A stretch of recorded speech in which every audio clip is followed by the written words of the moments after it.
Advisories. Looking forward to it. Hopefully they can pull out the W here this weekend. But let's take a live look at the infrared imagery right now showing what's going on with Hurricane Rafael in the central Gulf of Mexico now, and very lopsided looking system here currently thanks to all the wind shear over it that has basically disorganized the system quite a bit. In fact, it's been pretty hard to find exactly where that center of circulation was here today, but right before the sun went down across this area. Now, meanwhile, a little bit closer to home, plenty of cloud cover continues to surge its way north from the Gulf of Mexico in association with Rafael, just positioned to our south, and also some of the outer fringes, the outer rain bands that is just offshore the Louisiana coast here currently. All right, latest advisory from the Hurricane Center as of 3 o'clock. It's moving west at 9. Winds currently sustained at 100 miles an hour. And, you know, the system is expected to continue that westerly motion here a little bit, but also the steering currents begin to collapse. And that's why the system is expected to meander here this weekend to a tropical storm and eventually being downgraded to a tropical depression between around Tuesday to Wednesday of next week, located by that point in the southwestern Gulf of Mexico. So no threat here directly to southeastern Louisiana,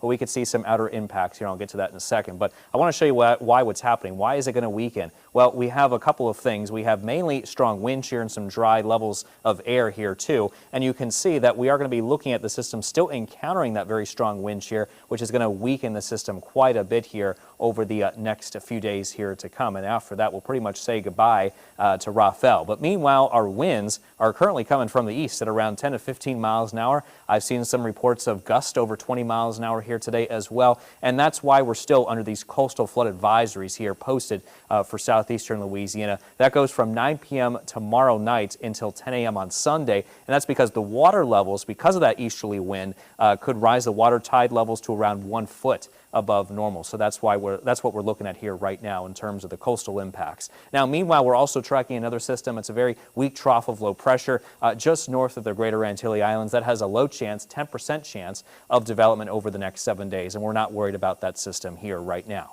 Let's talk about what's happening here locally, though. Lots of cloud cover that continues to surge its way across the area here today. Also very humid air mass for us to tap into from the Gulf, and that easterly wind with some of the clouds will continue heading into early tomorrow morning. Maybe a spotty isolated shower or thunderstorm developing tomorrow afternoon around noon here or so. And then it looks like we're going to be watching this cold front beginning to enter the picture here, back to the west of us, heading into Saturday night.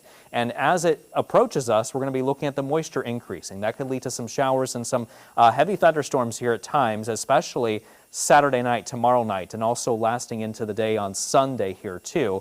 And as a matter of fact, some of the rain showers and thunderstorms could turn heavy at times, and that's why we're going to be looking at the risk of a marginal level 1 risk of seeing some flash flooding. The higher risk back towards the west. All of southeastern Louisiana under that level 1 marginal risk, however, as we head into the day on Sunday. So that is why we have a WDSU first warning weather impact day in effect for Sunday. So that's something that will keep you updated here throughout the day as that heavy rain is expected to move in. Also breezy conditions throughout the weekend, some foggy conditions, especially Saturday and Monday morning. Good news, it looks like Tuesday through Friday of next week, we're going to dry out our weather conditions here. Temperatures in the low 80s through Wednesday. Temperatures fall to the 70s, though, Thursday and Friday.